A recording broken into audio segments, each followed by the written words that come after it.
Hello दोस्तों, welcome back to a new video. मैं हूं तुम लोगों का प्यारा दोस्त सुकमल एंड आज मैं तुम लोग को एक्सप्लेन करने वाला हूं रेजिस्टर्स के बारे में। 10वीं कक्षा से 12वीं कक्षा के बीच में अगर तुमने कहीं भी अपना फिजिक्स का किताब खोल के पढ़ा है तो उसमें तुमको एक टर्म ज़रूर नज़र आई होगी एंड वो है रेजिस्टर। एंड ये रेजिस्टर क्या होता है? देखो, हमारी बंगाली मीडियम की लैंग्वेज में इसको रोध कहा जाता है, हिंदी में भी शायद रोध ही कहा जाता है। बट अब ये रोध होता क्या है ना? तो आज के इस वीडियो में हम लोग बेसिक से लेके एकदम एडवांस लेवल की चीज़ें याद करेंगे ताकि तुम लोगों को अपने फ्यूचर में कभी भी रेजिस्टेंस से रिलेटेड दिक्कतों का सामना ना करना पाए एंड तुम लोग इसको इसके बाद कन्फ्यूजन ना रह जाए। तो इस वीडियो में हम तुम लोगों का सारा कन्फ्यूजन दूर करने वाले हैं एंड आई होप तुम लोगों को ये वीडियो काफ़ी मस्त लगेगा, काफ़ी पसंद आने वाला है। तो मेक श्योर तुम इस वीडियो को पूरा देखो, चैनल को सब्सक्राइब कर दो एंड लाइक करना मत भूलना। तो चलिए बिना फालतू की बकवास के वीडियो को स्टार्ट करते हैं। तो वीडियो स्टार्ट करने से पहले तुम लोग एक चीज़ जान लो, रेजिस्टर क्या करते हैं, वो इलेक्ट्रॉन का फ्लो को दरअसल कम कर देते हैं। अब इलेक्ट्रॉन का फ्लो अगर कम हो जाए तो क्या हो जाएगा, हमारा जो करंट हो जाएगा वो कम हो जाता है। अब करंट कम हो जाता है तो ऑब्वियसली बात है पोटेंशियल ड्रॉप भी हो जाएगा, है ना, क्योंकि भी प्रोपोर्शनल टू आई होता है। तो अगर करंट कम होगा तो क्या बोलते हैं, वोल्टेज भी कम हो जाएगा। अब ये जो रेजिस्टर इलेक्ट्रॉन्स मतलब करंट को रेजिस्ट करता है एंड ये जो करंट है वो हीट एनर्जी में कन्वर्ट होके फिर बाहर निकल जाता है। तो इसी तरह से बेसिकली रेजिस्टर काम करते हैं एंड कभी कभार रेजिस्टर बहुत ज़्यादा हीट होने की वजह से जल भी जाता है एंड सर्किट ब्रेक हो जाता है। बस आगे वीडियो में मैंने यही एक्सप्लेन किया है। तो आज हम लोग क्या पढ़ने वाले हैं? आज हम लोग पढ़ने वाले हैं रेजिस्टर्स। ओके, तो सबसे पहले हम लोग रेजिस्टर्स के बारे में कुछ खास बातें जो कि ये जान लेते हैं। तो रेजिस्टर्स जो कि काफ़ी टाइप के होते हैं, उनमें से कुछ होते हैं कार्बन कंपोजिट रेजिस्टेंस जो कि ये वाले हैं, एंड कुछ होता है कार्बन फिल्म रेजिस्टेंस जो कि ये वाले हैं, एंड कुछ होता है मेटल फिल्म रेजिस्टेंस। ठीक है, तीन टाइप के बेसिकली रेजिस्टेंस होते हैं। रेजिस्टेंस और भी कई तरह के होते हैं बट इस वीडियो में हम लोग इन तीन इन्हीं सब के बारे में जानेंगे, है ना। तो देखो यार, ये जो पोटेंशियोमीटर्स होते हैं ना, तुम लोगों ने जो फैन के रेगुलेटर वगैरह देखे होंगे ना, पोटेंशियोमीटर जिसे कहते हैं, फैन के रेगुलेटर जो घुमाने से स्पीड बढ़ती है घटती है, वो भी एक तरह का रेजिस्टर ही है जिसका रेजिस्टेंस हम लोग चेंज कर सकते हैं, है ना। तो तुम लोग पोटेंशियोमीटर, रियोस्टेट, ये सब बेसिकली एक तरह का क्या बोलते हैं उसे, वेरिएबल रेजिस्टर्स बोल सकते हो। ठीक है, अब देखो क्या है ना, यहाँ पे क्या है, big resistors mean more resistance. यहाँ पे ये थोड़ा गलत लिखा है, यहाँ पे ये थोड़ा गलत लिखा है।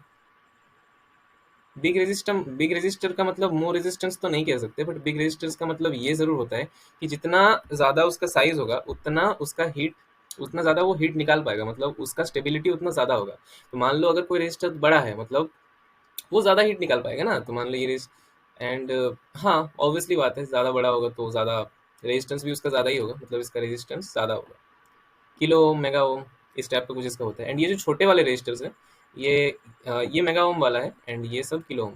अब एक चीज़ बता दूं तुमको, जो रेजिस्टर्स का यूनिट होता है, जो रेजिस्टर का यूनिट होता है, आर इक्वल, अच्छा देखो, भी इक्वल टू ओहम्स लॉ से हमको क्या पता है, भी इक्वल टू आई आर, है ना। आई आर पता है हमको, तो आर इक्वल टू क्या हो जाएगा, आर इज इक्वल टू हो जाएगा हमारा भी बाई आई, हो जाएगा। अब भी क्या होता है, वोल्ट होता है। आई का यूनिट क्या होता है, एम्पियर होता है। तो रेजिस्टेंस हो जाएगा हमारा वोल्ट पर एम्पियर, जिसको हम लोग ओहम लिखते हैं, ओहम, ओहम, ओहम, ओहम। इसको हम लोग ओहम से डिनोट करते हैं, इसका साइन कुछ इस टाइप का होता है ना। ठीक है, समझ में आ गया तुम लोगों को, ये है इसका एसआई यूनिट रेजिस्टेंस का। तो काम से पहले हम लोग पहले रेजिस्टर के बारे में थोड़े जान लेते हैं। तो रेजिस्टर बेसिकली कुछ नॉर्मली इस टाइप का स्ट्रक्चर होता है, ठीक है, जिसके जिसके बाहर में एक कोटिंग, थोड़ा कोटिंग होता है, एक लेयर होता है, उसे हम बोलते हैं प्रोटेक्टिव कोटिंग, जो कि इस रेजिस्टर को प्रोटेक्ट करता है सराउंडिंग से। एंड इसके ऊपर ये जो तुमको कुछ कलर दिख रहा है ना, ब्राउन, ब्लैक, ग्रीन, इसको कलर कोडिंग कहा जाता है। एंड इन सब को देख के हम लोग मतलब बता सकते हैं कि रेजिस्टर कितना ओम का है, कितना वाट। ठीक है, ये जो तुमको अंदर पे ये जो दिख रहा है ना, ये क्या बोलते हैं इसको, एक स्पाइरल टाइप का ऐसा कुछ दिख रहा होगा, ऐसा बाइंडिंग मेटल का, तो इसे बोलते हैं स्पाइरल ट्रैक। एंड यहीं से जो कि इलेक्ट्रॉन सारे पास करते हैं, है ना, यहाँ से सारे इलेक्ट्रॉन्स जो कि पास करते हैं। एंड इलेक्ट्रॉन्स ऐसे स्पाइरल पाथ से पास करते हैं, इसी वजह से उसका जो स्पीड होता है वो कम हो जाता है बेसिकली। इसी वजह से रेजिस्टर इलेक्ट्रॉन का फ्लो घटा देता है। अब यहाँ पे अंदर पे होता है एक सिरेमिक का लेयर, ठीक है, एंड बाहर होता है एंड कैप्स, मतलब जो टोपी टाइप का जो ढकने के लिए होता है ना, वैसा टाइप का कुछ, है ना। एंड ये तो एक कंडक्टर टाइप का हो गया। एंड एक रेजिस्टर बेसिकली एक सेमीकंडक्टर टाइप का चीज होता है, ठीक है। ओके, अब बात करते हैं रेजिस्टर काम क्या आता है। तो मान लो कोई अब मान लो कोई एक एलईडी बल्ब है, ठीक है। अब मान लो कोई एक एलईडी बल्ब चलाने के लिए 2 एम्पियर का करंट हमको चाहिए, मतलब इतना इतना करंट ये सह सकता है। अब हमने उनको, अब अगर मैं इसको डायरेक्ट 9 वोल्ट का बैटरी से कनेक्ट कर दूंगा, और अगर कहीं ना कहीं इसका एंड इसका जो एम्पियर है वो 5 एम्पियर है मान लेते हैं, ठीक है, 5 एम्पियर, इससे जो करंट पास कर रहा है 5 एम्पियर है। तो अब मेरे को तुम लोग बताओ, ये अगर मैं इसको इसके बिना इसको कनेक्ट कर दूं तो क्या ये एलईडी जल नहीं जाएगा? ऑब्वियसली जल जाएगा। यहाँ पे 5 एम्पियर है, यहाँ पे 2 एम्पियर है, तो ये एलईडी जो है बंद हो जाएगा। तो उसका एम्पियर को घटाने के लिए, मतलब इलेक्ट्रॉन का जो फ्लो है जिसको हम लोग करंट कहते हैं, उसको घटाने के लिए यहाँ पे हम लोग रेजिस्टेंस का यूज करते हैं। बेसिकली यही होता है रेजिस्टेंस का काम, है ना। रेजिस्टेंस हम लोग किसी सर्किट में इसलिए यूज करते हैं ताकि इलेक्ट्रॉन का इलेक्ट्रॉन मतलब जो करंट है उसको हम लोग कंट्रोल कर सकते हैं। अब रेजिस्टेंस, अब देखो एक चीज, अब तुम लोगों ने ओहम्स लॉ तो पढ़ा ही होगा, V equal to I R होता है ना। देखो आर जो कि है वो कांस्टेंट होता है, मतलब नहीं भी हो सकता है, ऐसा नहीं है कि हमेशा कांस्टेंट ही हो, बट कि इस केस में आर जो कि कांस्टेंट है, ठीक है। अब अगर आर कांस्टेंट है तो आई क्या होगा, आई कम हो जाएगा। अब अगर इसमें हम कोई आर का वैल्यू दें, आर का कुछ एक वैल्यू हो, तो आई जो कि है वो घट जाएगा। अब आई घट जाएगा तो वोल्टेज भी ड्रॉप कर जाएगा। अब अगर आर कांस्टेंट है मान लो, तो भी प्रोपोर्शनल टू आई हो जाएगा। भी प्रोपोर्शनल टू आई हो जाएगा तो आई का वैल्यू घटेगा तो भी का वैल्यू भी घट जाएगा, है ना। अब इस रेजिस्टर, अब ये रेजिस्टेंस लगाने की वजह से अगर आई घट रहा है तो उस वजह से पोटेंशियल ड्रॉप भी नजर आएगा। अब तुम लोग को डाउट हो सकता है कि भैया तो फिर रेजिस्टेंस का काम क्या होता है, वोल्टेज घटाना? नॉट दैट, रेजिस्टेंस करंट घटाता है, एंड करंट घटने की वजह से वोल्टेज घट जाता है, बस यही है, ठीक है। सीधी भाषा, सीधी बात, नो बकवास, है ना। यही होता है और कुछ नहीं होता। आगे बढ़ते हैं। अब यहाँ पे देखो, यहाँ पे ये कोड दिख रहा है तुमको, है ना, कलर कोडिंग। इस चार्ट को तुम लोग ऐसा मतलब मतलब याद कर लेना। इसका एक शॉर्ट ट्रिक होता है, BB Roy great great boy have a very good wife, ठीक है। तो बी मतलब होता है ब्लैक, बी मतलब सेकंड वाला बी मतलब होता है ब्राउन, आर मतलब होता है रेड, ओ मतलब होता है ऑरेंज, वाई मतलब होता है येलो, जी मतलब होता है ग्रीन। इसको तुम लोग ऐसे याद कर लेना, ये तुमको तुम्हारा काम है इसको याद करना। ऐसे स्क्रीनशॉट वेशॉट ले लो ये चार्ट। अब मैं तुम लोग को बता देता हूँ एक चीज, है ना। तो मान लो ये एक रजिस्टर है, ठीक है। अब हाँ हाँ, ठीक है ना। अब इसमें जो तुम लोग को फर्स्ट वाला जो दिख रहा है ना, सेकेंड, फर्स्ट, सेकेंड और ये थर्ड वाला जो है ना, ये तीनों नंबर कोड है, ठीक है। अब यहाँ से तुम लोग को दिख रहा है, अब जैसे मान लो यहाँ पे तुमको दिख रहा है ये रेड है, यहाँ पे रेड कितना नंबर पे है, 2 नंबर पे। हाँ एक और बात, ये जो बीबी रॉय वाला सिस्टम होता है ये 0 से स्टार्ट होकर 9 तक जाता है, 1 से नहीं होता है, ठीक है। तो 0 से काउंट करना, ठीक है। तो 1 2 3 ये सब होते हैं, क्या होते हैं, ये सब होते हैं नंबर बैंड। अब देखो यहाँ पे रेड है तो B B Roy, B B R, R मतलब रेड, रेड मतलब होता है 2, 1 0 1 2, ऐसा करना होता है। तो ये हो जाएगा हमारा 2, है ना। यहाँ पे देखो ऑरेंज है तो B B R O Y, Roy, Y मतलब 3, आर ओ ओ ऑरेंज मतलब ये हो जाएगा 3, ठीक है ना। अब देखो यहाँ पे पर्प वायोलेट है, violet, B B Roy have a very good भी।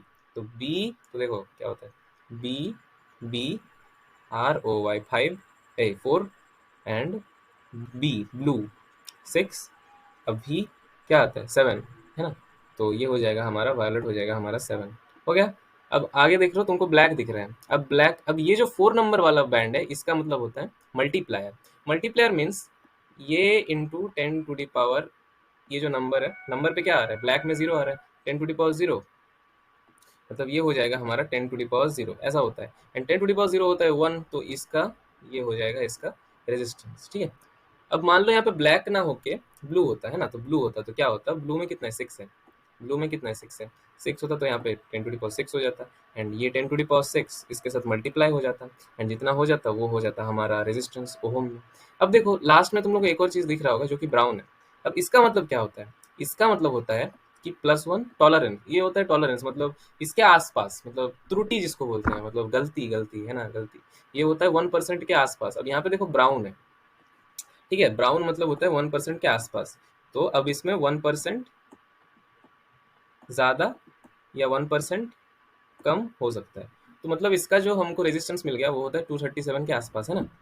बेसिकली ऐसे किया जाता है। तो तुम लोग अगर ये चीज याद कर लोगे, ये चीज याद कर लोगे, तो तुम लोग किसी भी रेजिस्टर का रेजिस्टेंस बहुत ही आसानी से निकाल सकते हो, ठीक है। आई होप सबको समझ में आ गया होगा। तो अगले पीपीटी पे चलते हैं। अब देखो रेजिस्टर को तुम लोग किसी भी सर्किट में दो तरीके से कनेक्ट कर सकते हो, एक होता है सीरीज में, एक होता है पैरेलल में। सीरीज में कनेक्ट करने का फॉर्मूला होता है कि जितने भी रेजिस्टेंस है उन सबका सम कर दो, देखो। एंड पैरेलल में कनेक्ट करने का फॉर्मूला ये होता है कि जितने भी रेजिस्टेंस है, मतलब जैसे R1 R2, तो ये हो जाएगा 1/R1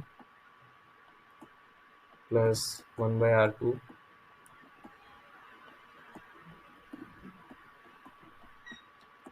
1/R3 है ना, इक्वल टू हो जाएगा हमारा 1/R इक्विवेलेंट। ये होता है फॉर्मूला, ठीक है, ये होता है हमारा R इक्विवेलेंट का फॉर्मूला। इसको तुम लोग याद रखना। ये बेसिकली तुम लोग को सर्किट सर्किट जो होता है ना, सर्किट जो मैं तुम लोग आगे सॉल्व कराऊंगा उसमें काम आने वाला है। तो ये दोनों फॉर्मूला तुम लोग को जानना बहुत जरूरी है, एंड तुम लोगों को देख के समझ आना चाहिए कौन सा वाला सीरीज में कनेक्टेड है और कौन सा वाला पैरेलल में कनेक्ट है। अगर तुम लोग ये समझ जाओगे ना, तो भाई तुम लोग किसी भी सर्किट को सॉल्व कर सकते हो, चाहे वो जेई मेंस का या एडवांस का ही क्यों ना हो, ठीक है। तो अभी मैं तुम लोग को जेई मेंस के कुछ 2-3 सवाल कराऊंगा सर्किट वाले, आई होप तुम लोग को वो हेल्पफुल होगा। ओके, एक और बात, अगर मान लो ये तीनों रेजिस्टेंस आइडेंटिकल है, ठीक है ना, मान लो ये तीनों रेजिस्टेंस आइडेंटिकल है, मतलब R1 equal to R2, identical means R1 equal to R2 equal to R3, तो इसका जो फॉर्मूला हो जाएगा वो हो जाएगा NR। एन मीन्स जितने रेजिस्टेंस होंगे उतने नंबर ऑफ रेजिस्टेंस, ठीक है। एंड अगर ये तीनों भी आइडेंटिकल हो जाएंगे तो उसका फॉर्मूला होता है R/N, ठीक है। याद रखना मैं आइडेंटिकल बोल रहा हूँ, जब ये तीनों इक्वल होते हैं तब इसका फॉर्मूला होता है R/N, एंड जब ये तीनों इक्वल होते हैं तब इसका फॉर्मूला होता है NR। ये दोनों चीज तुम लोग को याद रखना, काफी आसानी होगा तुम लोगों को मतलब करने में सॉल्व, ठीक है। ये वाला क्वेश्चन देखो, ठीक है। हाँ, तो ये आर यहाँ पे जो सारे आर हैं वो सारे आर आइडेंटिकल है। तुम लोगों को कहा गया है ए और बी का बीच का रेजिस्टेंस निकालने को। शायद मैंने तुम लोगों को व्हीटस्टोन ब्रिज नहीं पढ़ाया है ना।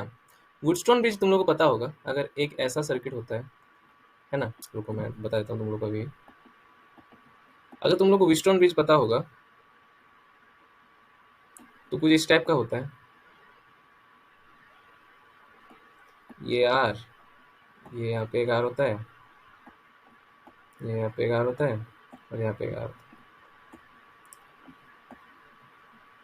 सारे आर, अगर इसका और इन दोनों का रेशियो, ये R1, ये R2, ये R3 और ये R4, अगर इन लोगों का रेशियो जो सेम होता है ना, तो इन दोनों के बीच का जो पोटेंशियल होता है वो जीरो होता है, मतलब यहाँ से करंट पास नहीं करता।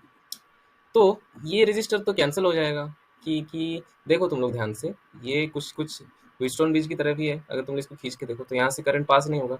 अब तो फिर क्या हो जाएगा, अगर ये हट जाएगा यहाँ से, तो R1 और R3 के कितना है, 3 किलो ओम है ना, तो ये दोनों प्लस हो जाएंगे एंड प्लस होके 6 किलो ओम बन जाएंगे, एंड 6 और ये दोनों भी प्लस होके 6 किलो ओम बन जाएंगे, तो 6 और 6 कितना हो गया। अब देखो ये और ये पैरेलल में है, तो क्या हो जाएगा, ये हो जाएगा 3 किलो ओम, एंड ये भी इसके साथ पैरेलल में है, तो ये भी 3 किलो ओम है।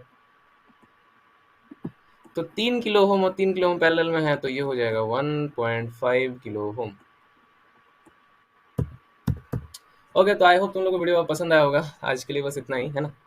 आई थिंक मैंने तुमको सारा रेजिस्टेंस का फंडा बता दिया है, और तो कुछ है नहीं रेजिस्टेंस में। अगला वाला वीडियो में मैं ट्राई करूंगा अपनी वीडियो क्वालिटी को और भी ज़्यादा इंप्रूव करने की, है ना।